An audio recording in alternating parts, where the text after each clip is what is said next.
Hi, I'm Chelsea Meyer. I'm going to show you today, guys, how to roll a slab of clay. So you grab, I'll cut you a small portion of clay, and then what you're going to do is you take your small portion, and the first thing you're going to do is wedge it. So to wedge it, you use your wedging hands, like we showed in class, and you're going to simply wedge your clay. And sometimes it looks like Donald Duck's face. And then you turn it a quarter turn, and you just keep wedging.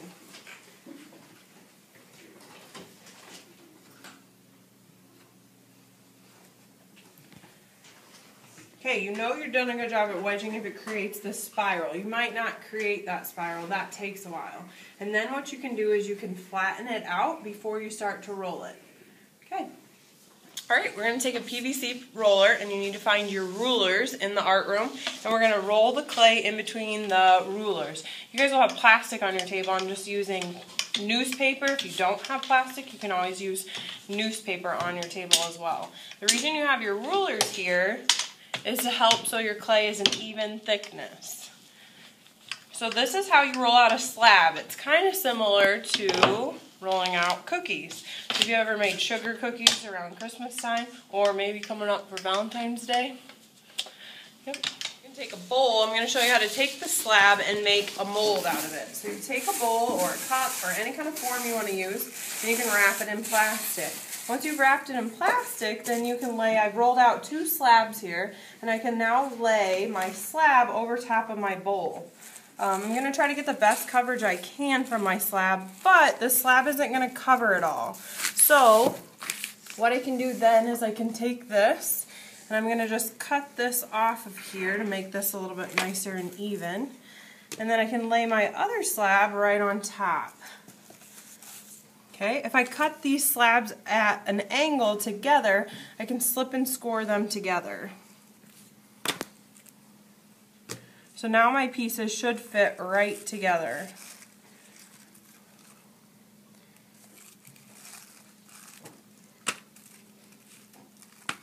So what I'm going to do is I'm going to take this part, now they're kind of lined up, and I'm going to score them with a fork. Okay, this is a simple scoring tool. So you're just going to rough up this part of the clay, and then you're going to take slip. And slip is just extra clay and water. This you'll find in the sink here in our art room. Okay, we're just going to use a toothbrush to kind of fill this in. Slip is like glue, so it'll help kind of hold your 2 pieces of clay together, and as they it'll make sure that they're nice together, that they don't come apart on you. So let me just show you this visual. So slip is like when you're scoring, you're opening up the pores of your clay. When you put that slip in there, it's like glue, and then when you mush them together, then they stick and they don't come apart on you. So make sure you're slipping and scoring your clay if you're ever combining 2 pieces together, either they're slabs or coil. Okay? So now I want to just make sure I mush them together and make sure they're really nice and stuck together. So I'm going to kind of push down, and then I can use the edge, or even my finger would work, and just kind of combine them to become more one piece of clay. And that's how you slip and score 2 slabs of clay together. Then I'm going to use a tool like this. You can use a credit card, so I'll have some extra credit cards. And you can bend it in between your fingers to create kind of this groove. This helps to smooth out your clay.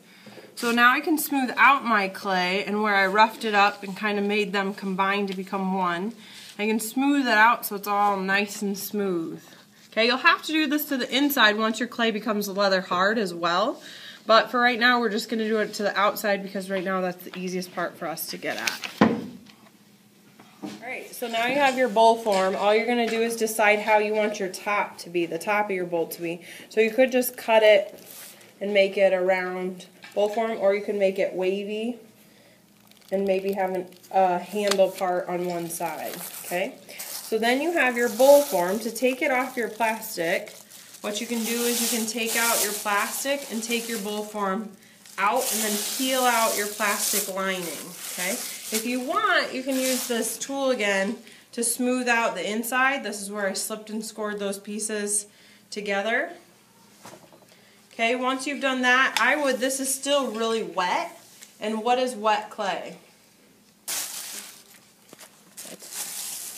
Do you want your clay to be really wet when you're working on it? No, what stage do you want it to be at? Leather hard. So this is really wet, so it's like movable, moldable. Okay, you want your clay to be at leather hard. So I'm going to put this back on the bowl form. Okay, and I can now do any kind of designs that I want to, but know that this is the bottom of your bowl. And then you can take this and wrap it up kind of loosely. When you wrap it up loosely, then that'll help your clay become leather hard. Or you guys can leave it out until dinner, till lunchtime, and then come back and check on it. Okay? All right. So this is the bowl that we made yesterday, and you can see how the middle part isn't quite bone dry, but the outside is.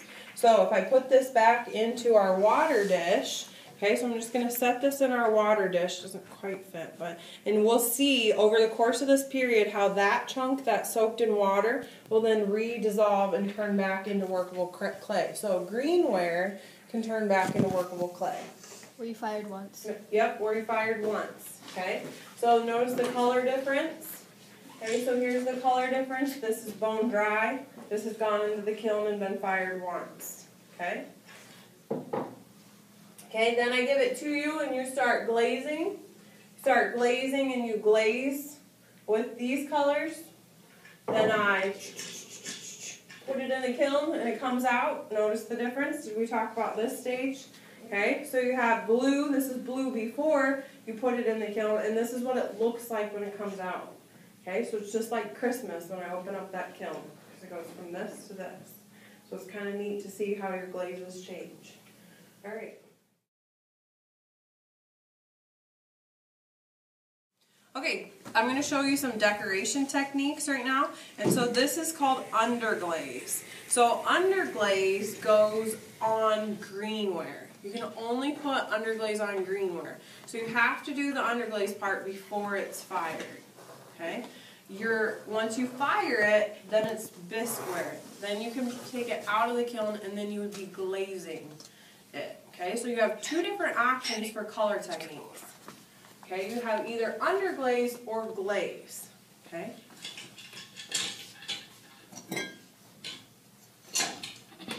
These are your glaze options. So you have any of these colors that you can choose that you would glaze. So if you leave it just like leather hard, bone dry, you put it in the kiln, I fire it once, it comes out, you have all these different color options for glazes. Okay? You will be taking the jar of glaze and painting the glaze on. So, how detailed are you going to be able to get with a glaze coloring? What do you think? Not really, right? Because you have a paintbrush. So it's like the thickness of a paintbrush. So this is kind of like the size of line you can make when you're glazing, right? You just paint your glazes on. In college, we had like big 5-gallon buckets. And it was cool, you could take your whole entire piece and actually like dip it in. So it was different. You could just coat the whole thing, you didn't have to paint it on. Unfortunately, we don't have that, but if you go on and do art at maybe a collegiate level, you might have the option where you can dip an entire thing on. Okay, this is underglaze, and so I'm going to pass this underglaze tile around. What you see, this is what underglaze looks like when it's just been glazed. Or excuse me, this is what underglaze looks like just on bisqueware. Okay, so you put it in the kiln, and this is bisqueware. You can make it shiny by putting a coat of clear glaze over top of underglaze. Okay, with underglaze, I'll pass this around. Here, let's show that first. Did you get a picture? Do you want to see? Okay.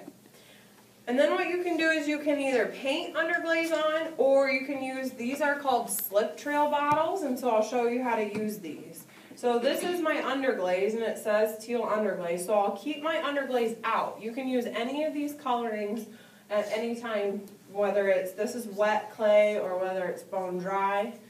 And then we can put it in the kiln and fire it once, and it'll come out looking like the top half that's not shiny. Okay? So what you can do is you can grab a brush, and these are some different techniques. So I'm going to take a brush, and I'm just going to actually paint this underglaze on. Painted this underglazed right onto the clay. Another technique you can do is you can do actual cutouts.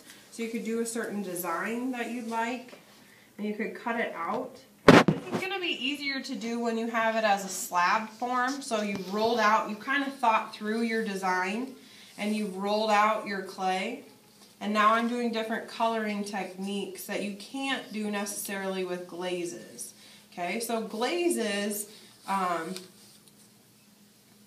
you wouldn't be able to get these kind of details that you can get an underglaze. You kind of want to think about, though, using, if you use underglaze, you want to think about using the entire underglaze on how to decorate it, and then maybe just using clear glaze when you're done to make the entire piece kind of shiny. What's a black piece of paper? I guess. I'm going to leave part of this open. Okay, so you could use different kind of colors if you want within here. This is called a slip trail bottle, and so this has a very fine tip. Notice how fine a tip this is? So you can get much different details than you can with... There you go. Yep. So those are kind of details that you wouldn't necessarily find with glazes. What you can do is you can test it out on a paper towel first to make sure that it's working okay and to kind of get a feel for the flow. Some of these bottles, like this one, flows pretty fast, and other bottles might not flow as fast. So this is my black, so again, I would probably try it out. I don't have as many colors in underglazes, but we still have quite a few different color options. If you notice that tile that was being passed around, you could kind of see some of those different options.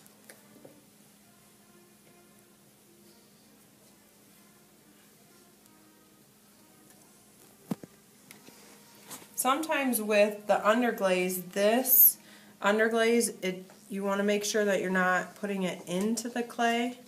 Otherwise it's going to clog your tiny little hole right there. So I do have needles. If your underglaze bottle gets clogged, just let me know and we can unclog it. Okay, so you can kind of see the design. You guys see that okay? So what color, if I fire this, what color are my hearts going to be once they come out of the kiln? White. White. Okay, so know that anywhere there's clay, that would be white. So think about your design and what you would want to put on your design. Okay, when you scratch through, once you paint on that coat of underglaze, when you scratch through it, it's called sgraffito. So if you think of scratching and sgraffito, they both have S's that can kind of help you remember that. Okay, I have a tile that's just sgraffito, and this one is sgraffito. So this tile here is sgraffito, and it's sgraffitoed with underglaze, and this is just black, and we've scratched through the surface, and then this is with a coat of clear glaze over top of it. Okay, so clear glaze is what it looks like when it's been bisque. So I'll pass this around as well. Yep. So I'm going to just scratch through the surface of some of this that's already dried, and I actually want a bigger tip. Can I have Colton that wooden?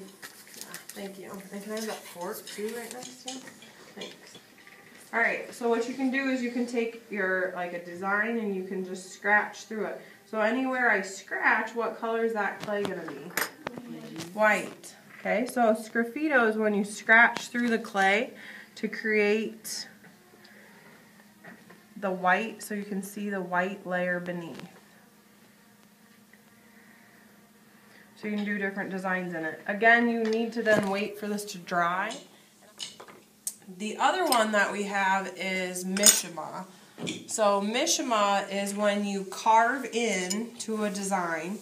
So you take any kind of tool. This is an in-size design. So when you carve into clay, it's called an in-size design. And when you carve into clay, it's best when it's leather hard.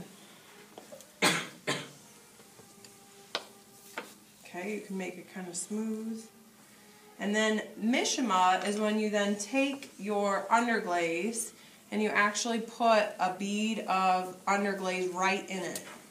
So I'm going to take my underglaze, and I'm going to be really kind of careful to try to get this underglaze to just lay right in that in-size design. And this technique is called mishima. So Mishima is when you take your underglaze and inlay it right into there. What would this maybe be good for? What options do you think you'd have with that? You're kind of making your carved in design like black or a darker color. What do you guys think?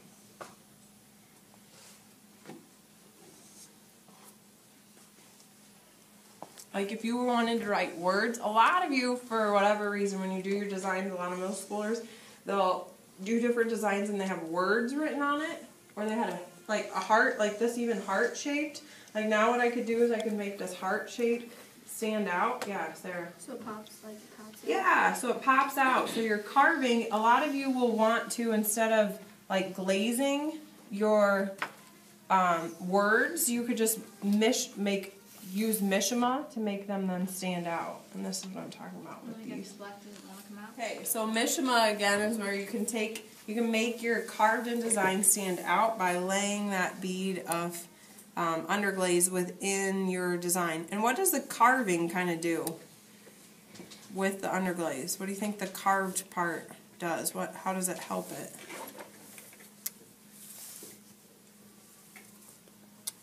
Anyone? What do you think? What if I wanted it carved in? Which one's easier to control, do you think? Is it if it's carved in or not carved in? What do you think?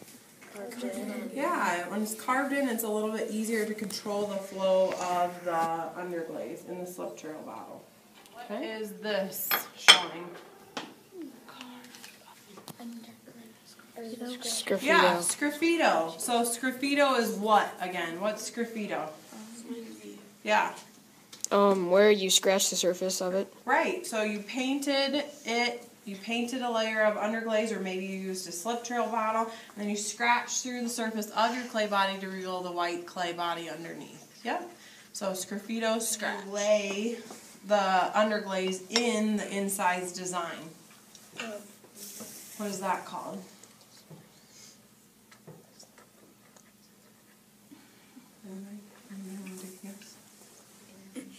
Yeah, it's Mishima. Okay, we should have said that. I apologize. Mishima. Can you say Mishima? It's hard to say. Mishima. Mishima. Can you say Sgraffito? Sgraffito. Sgraffito. You guys have an app on your iPad that's actually called Sgraffito. Has anybody used it before? Yeah. So if you notice the app on your iPad, it's like it'll scratch. It's like you're revealing a layer underneath. So the app will put something on top, and as you draw, you're not drawing with a line. Instead, you're like revealing whatever the color is underneath. Okay, so Sgraffito is scratching. Mishima is inlaying it in that inside's design. Okay? All right, any questions?